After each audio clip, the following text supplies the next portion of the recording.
నమస్తే. Welcome to Telugu రాజ్యం. నేను శిరీష. దాసరి విజ్ఞాన్ గారు ఉన్నారు. విజ్ఞాన్ గారు నమస్తే. నమస్తే. మంచు ఫ్యామిలీ, పెద్దరాయుడు లాంటి మోహన్ బాబు గారు ఈరోజు సెంటర్ ఆఫ్ అట్రాక్షన్ అయ్యారు. నిన్నటి నుంచి హైదరాబాద్, 2 తెలుగు రాష్ట్రాలు కూడా అసలు ఏం జరుగుతుంది వీళ్ళ ఫ్యామిలీలో అని థింక్ చేస్తూ ఉన్నారు. పోలీస్ స్టేషన్కి వెళ్తున్నారు, కేసులు పెట్టుకుంటున్నారు, బౌన్సర్లను దింపారు. అంత హడావుడి హడావుడి, మీడియా మొత్తం ఫోకస్ చేస్తోంది. అసలు కొంచెం గొడవలు అయితే ఉన్నాయన్న విషయం చాలా మందికి తెలుసు. అసలు నిన్న జరిగిన ఇష్యూకి ఏంటి సార్ ప్రధానంగా టార్గెట్ ఏంటి? ఎందుకు ఒకళ్ళకొకళ్ళు ప్రాణహాని ఉంది, నన్ను చంపుతాడు మనోజ్ అని చెప్పి మోహన్ బాబు గారు పోలీస్ స్టేషన్లో కంప్లైంట్ ఇవ్వడం, తండ్రి తనకి ప్రాణహాని చేస్తాడని మనోజ్ కంప్లైంట్ ఇవ్వటం, మధ్యవర్తులు రావడం, అంటే నలుగురికి చెప్పే మోహన్ బాబు గారు ఈరోజు మరొక వ్యక్తితో దగ్గర కూర్చొని ఆ సమస్యను పరిష్కరించుకునే స్టేజ్కి వెళ్ళడం అనేది ఎలా చూడొచ్చు అంటారు?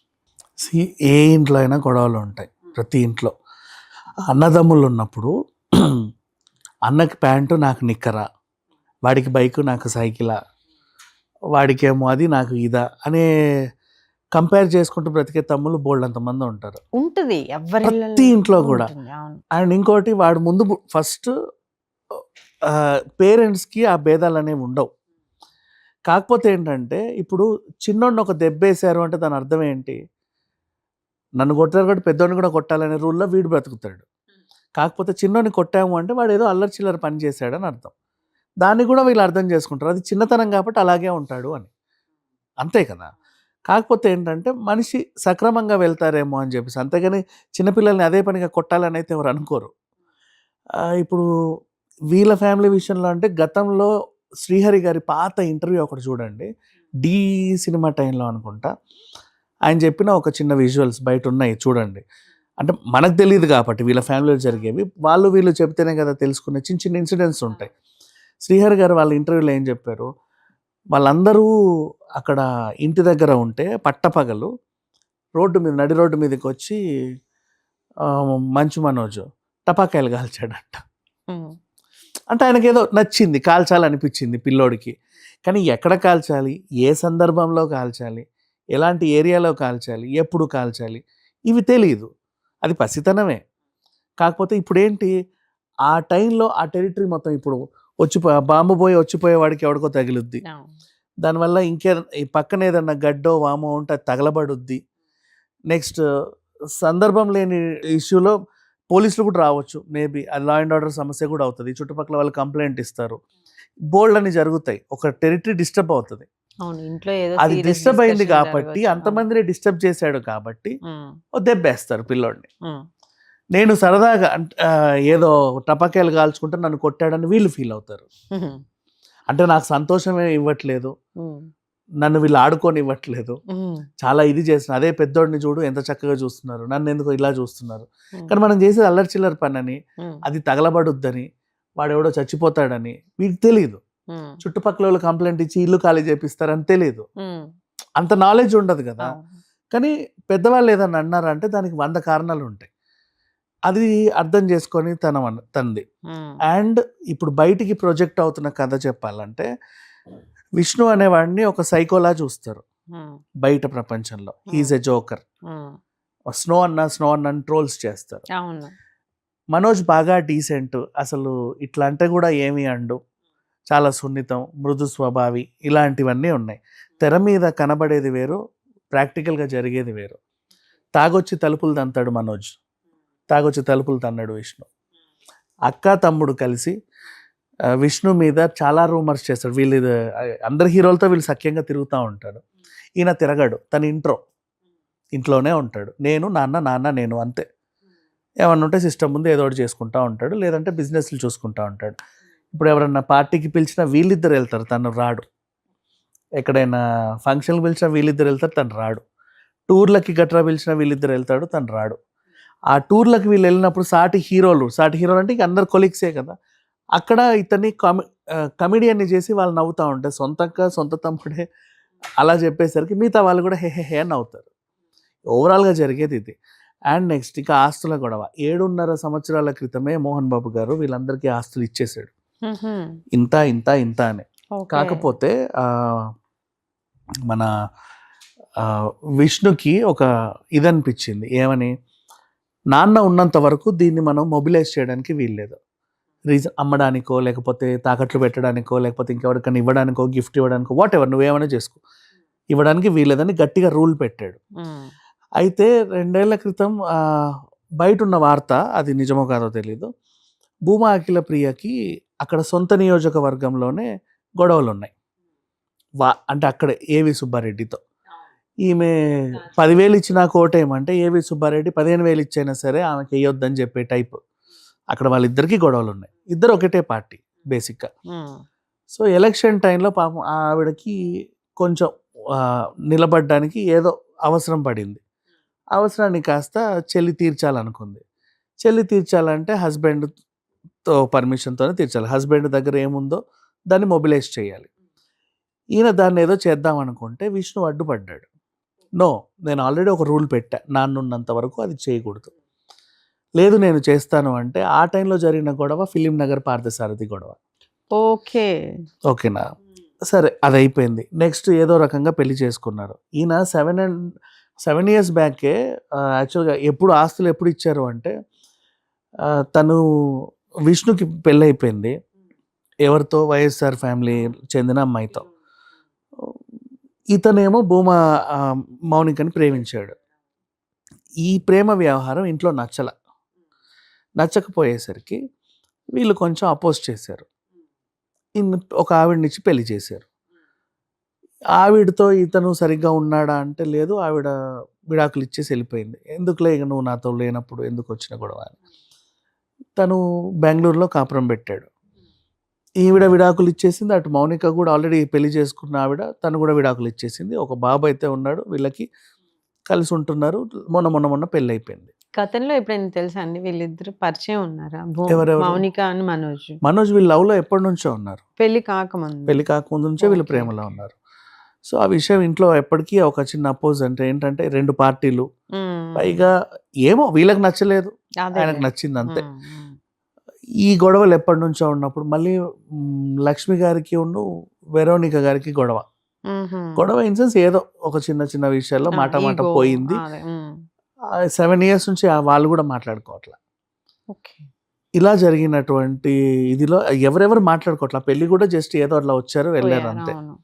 వాళ్ళ కుటుంబంలో జరిగింది. జల్పల్లి ఫామ్ హౌస్ ఈయనకు కావాలంట. మనోజ్కి. అది మంచు టౌన్ అని జల్పల్లిలో ఉంది ఆ టౌన్షిప్. అది ఈయన కావాలి అని చెప్పేసి నేను ఆక్రమించుకోవడానికి ట్రై చేశాడు. ఎలా ఇస్తారు? అదే అక్కడికే వస్తా. ఈయన అక్కడ ఏం చేశాడంటే, తను 1.5 సంవత్సరం క్రితమే అక్కడికి వెళ్ళి ఉన్నాడు. ఆయన చెప్పే రీజన్ ఏంటంటే, మా అన్నయ్య దుబాయ్ వెళ్ళిపోయాడు, మా అక్క ఎక్కడికో వెళ్ళిపోయింది, అమ్మ ఒంటరిగా ఉంటుంది, నేనే చూసుకోవాలి, అందుకే అక్కడికి వచ్చా. ఈలోపు మా ఆవిడ ప్రెగ్నెంట్ అయిపోయింది, 7 నెలల పాప ఉంది, సో మేము అక్కడ ఉండాల్సి వచ్చింది, అందుకే అంతమించి ఇంకేం లేదు అన్నట్టుగా చెప్పుకున్నాడు. మోహన్ బాబు గారి వెర్షన్ ఏంటంటే, ఆ ఫామ్ హౌస్ని ఇతను ఆక్రమించుకోవడానికి చేసిన ప్రయత్నం మొత్తం అదంతా, ఆ మంచు టౌన్ అంతా కూడా తనకు కావాలని. అండ్ అక్కడ మొత్తం చుట్టూరా బౌన్సర్లను పెట్టుకొని, మిగతా వాళ్ళు విష్ణు కానీ తండ్రి కానీ ఇక్కడ రాకూడదని, ఇది నాది నేనేమైనా చేసుకుంటానని తను అలా చెప్పేసరికి ఆ గొడవ కాస్త ఇక్కడ దాకా వచ్చింది బేసికలీ. ఇప్పుడు ఎలా ఇస్తారనేది చూద్దాం. ఏ తండ్రికైనా తన ఆస్తిని ఏం చేయాలనేది ఆయన హక్కు ఉంటుంది. పిల్లలు అడగడానికి అనేది ఏంటంటే, విజ్ఞాన్ గారు ఇప్పుడు ఆల్రెడీ కొన్ని ఆస్తులు పనిచేశారు. ఇదేదైతే ఉందో మంచు టౌన్ అనేది, ఇప్పుడు మోహన్ బాబు గారు బతుకున్నంత వరకు ఆయనకు ఒక ఇల్లు అది ఉండాలి కదా. Exactly. And he is a senior citizen. ఆయన ఉండకుండా ఈయన ఎలా ఆక్యుపై చేశాడు. దానికోసం గొడవ అవుతుంది. పైగా అండ్ ఇంకొకటి, ఆస్తులు అనేవి తండ్రి ఇస్తేనే తీసుకోవాలి, మనం అడగకూడదు. అది ఆయన ఇష్టం. నీకు ఇచ్చుకుంటాడా, నాకు ఇచ్చుకుంటాడా, లేకపోతే దారదత్తం చేస్తాడా, గుడికి ఇచ్చుకుంటాడా, గోపురానికి ఇచ్చుకుంటాడా, వాళ్ళ ఇష్టం. అది ఎవరికీ హక్కు లేదు ఇవ్వడానికి. వీళ్ళ రీజన్, ఇతను చెప్పుకున్న రీజన్ ఏంటంటే, పనికిరాని ఆస్తులన్నీ నాకు ఇచ్చాడు, పనికొచ్చేవని వాళ్ళు ఉంచుకున్నారు అని. పనికొచ్చినా పనికి రాకున్నా ఇచ్చారు, స్వార్జితం కాబట్టి. ఇతను ఏమన్నాడు, ఫస్ట్ వైఫ్ పిల్లలకేమో ఉన్నదంతా బాగా కూడబెట్టి, సెకండ్ వైఫ్ కొడుకుని కాబట్టి నాకు కొంచెం ఏదో తక్కువ ఇచ్చారు, లేకపోతే ఇవ్వాల్సింది ఇవ్వలేదు, విలువలేనివి ఇచ్చారు. ఈ టైప్ ఆఫ్ అన్నీ వెళ్తున్నాయి ఓవరాల్గా. సో ఇప్పుడు అసలు విషయానికి వస్తే, ఒకరి మీద ఒకరు కంప్లైంట్ చేసుకున్నారు. ఆయన లాస్ట్ మూమెంట్ యాక్చువల్గా గుర్తు తెలియని వ్యక్తులు నా మీద దాడి చేశారని కంప్లైంట్ ఇచ్చాడు. బేసిక్గా పోలీసులు ఆ విషయంలో దర్యాప్తు చేస్తున్నారు. అండ్ ఇంకో తప్పు ఏం చేశాడు అంటే ఎంబీయూ యూనివర్సిటీలో అక్రమాలు జరుగుతున్నాయి, నా పేరెంట్స్ని రెచ్చగొట్టాడు. తప్పు కదా అది. ఇప్పుడు నీ ఇంట్లో గొడవలు ఉన్నాయి కరెక్టే, బయట వాళ్ళందరినీ నీ ఇంట్లో బ్యాడ్ చేయడం నిజంగా తప్పు. ఇప్పుడు ఇంకోటి వచ్చి నేను అడిగితే ఏమన్నా అనుకోవాలి కానీ కానీ బయటకి ఎలా పోర్ట్రే అవుతుందంటే ఈ ఇష్యూ ఏదైతే యాక్చువల్గా ప్రాపర్టీ ఏదైతే మంచి బిజినెస్ ప్రాపర్టీ ఏదైతే ఉందో ఈ యూనివర్సిటీకి సంబంధించి దాంట్లో వచ్చే డబ్బులన్నీ విష్ణువే తీసుకుంటున్నాడు. At the same time Mohan Babu గారు సినిమాలు నిర్మిస్తున్నారు. మనోజ్కి మాత్రం ఏమీ ఇవ్వట్లేదు దాంట్లో వాటాలు. ఆ డబ్బుల్లో నాకు కూడా కావాలి, ఆ యూనివర్సిటీ కూడా నాకు కావాలి అనే విషయాన్ని అతను వెళ్ళి అడుగుతున్నాడు అనే విషయం వస్తుంది. విషయం ఏంటంటే ఒక బసవతారకం ఎలాగో నందమూరి కుటుంబానికి, చిరంజీవి కుటుంబానికి ఒక బ్లడ్ బ్యాంక్ ఎలాగో వీళ్ళ కుటుంబానికి కూడా శ్రీ విద్యానికేతన్ అలాంటి ఇట్స్ ఎ చారిటీ ట్రస్ట్. అది 25% ఉచిత ఎడ్యుకేషన్ ఉంది దాంట్లో. ఆ డబ్బులన్నీ తీసుకొని వీళ్ళేం తినట్లా, చెప్తున్నారు. అలా ఆయన చెప్తున్నాడు. అలా చెప్పేసి సొంత ఇంట్లోనే వీళ్ళలా చెప్పేసరికి బయట వాళ్ళు ఏమనుకుంటారు. అండ్ పేరెంట్స్ దగ్గర దోచుకుంటున్నారు.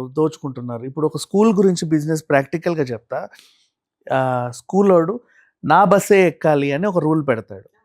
బయటోడికి అది నచ్చదు, దోచుకుంటున్నారు అంటారు. బట్ అది దోచుకోవడం కాదు.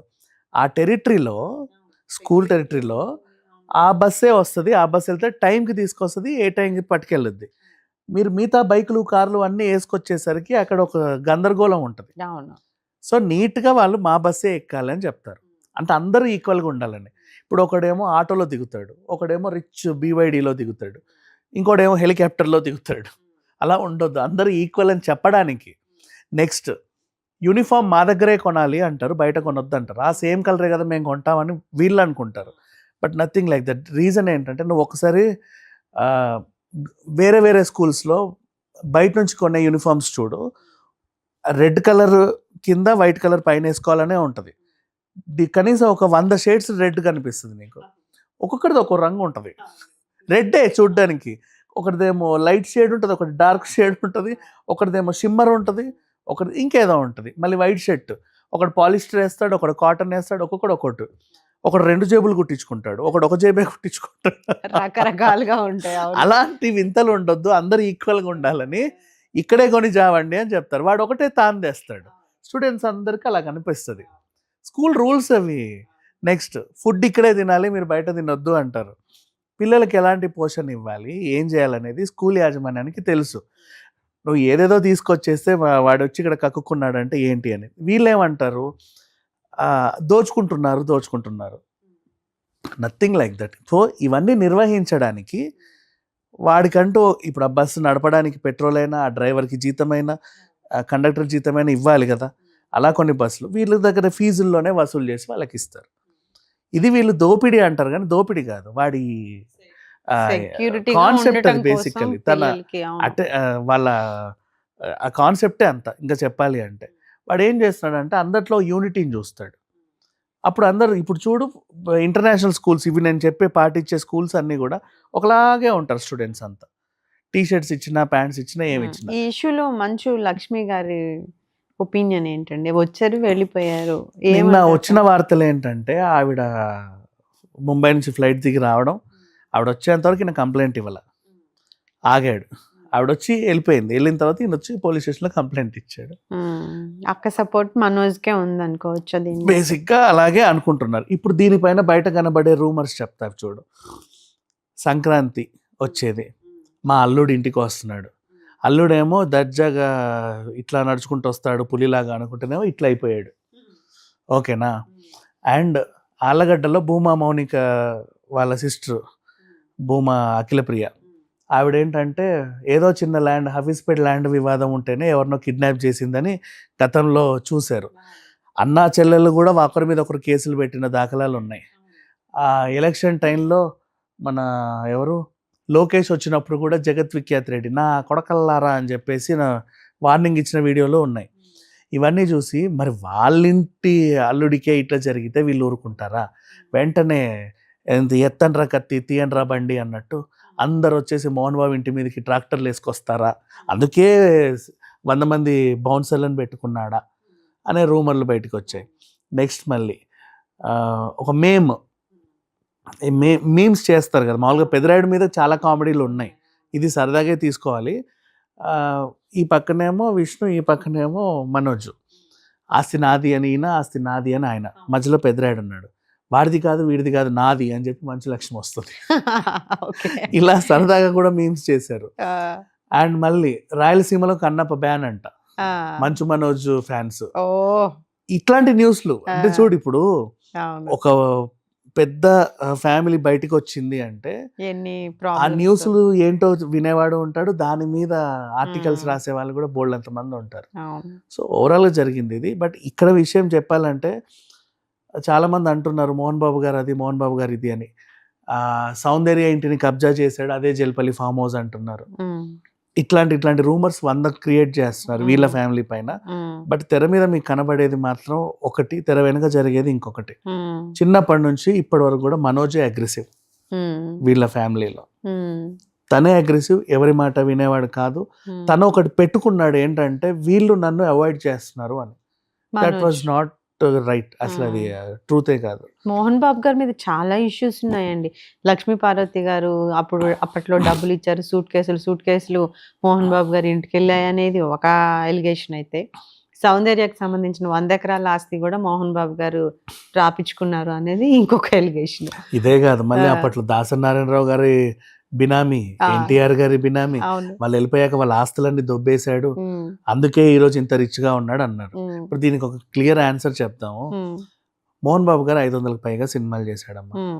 ఆ టైంలో ఉన్న మురళీమోహన్ గారు ఇప్పటికీ ఉన్నారు. ఆ టైంలో ఉన్న ప్రభాకర్ గారు చిత్రపురికి ఉన్నాడు, మురళీమోహన్ గారు మామూలుగా జయబేరికి ఉన్నారు. అండ్ ఇప్పుడు మోహన్ బాబు గారికి వాళ్ళకంటే తక్కువే కదా ఉంది. మరి ఇప్పుడు ఎవరిని దోచుకున్నాడు చెప్పు? బేసికల్లీ ఆ విద్యానికేతన్ అది చిత్తూరులో, అక్కడెక్కడో అప్పట్లో అది కొండలు గుట్టల ఏరియా మాది, ఇప్పుడు దానికి వాల్యూ వచ్చింది అంతే. చాలా కష్టపడ్డారు ఆ విద్యానికేతన్ ఏర్పాటు చేయడానికి. ఆయన దగ్గర డబ్బులు లేవా? 500 సినిమాలు చేసిన ఆయన దగ్గర పావులా ఉండదా? మరి కంపేర్ చేయి, అప్పట్లో ఉన్న వాళ్ళకి దోచుకున్నాడు అంటే ఎవరిని దోచుకున్నాడు? సరే దోచుకున్నాడు, ఒక్కడు కంప్లైంట్ ఇవ్వలేదు ఇప్పటివరకు నన్ను దోచుకున్నాడు అని. నెక్స్ట్, మా పిల్లలు బాలేరు ఈ స్కూల్లో అని ఒక తల్లిదండ్రి చెప్పలేదు ఇప్పటివరకు, మా ఫీజులు దోచుకుంటున్నారని. మనోజ్ వెళ్ళి రెచ్చగొడితే నేను ఉన్నాను మీరు చెప్పండి అంటే చెప్పారే తప్పితే ఇప్పటివరకు ఎప్పుడు ఎవరు కంప్లైంట్ ఇచ్చిన దాఖలాలు కూడా లేవు బేసిక్గా. అండ్ సోషల్ మీడియాలో మేమ్స్, ట్రోల్స్ అంటారు, అది కామన్.